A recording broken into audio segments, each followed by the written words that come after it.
This is a simulation, a future cast, but still it's a very good timeline of when our winds are going to get stronger and when they're going to weaken. And we will see much weaker winds as we head into the overnight hours.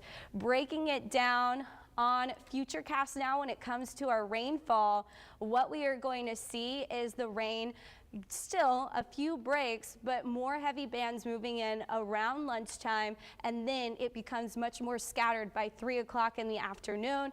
We're looking at the rain really beginning to taper off, and then we're going to see just some feeder bands and isolated activity into early Wednesday morning.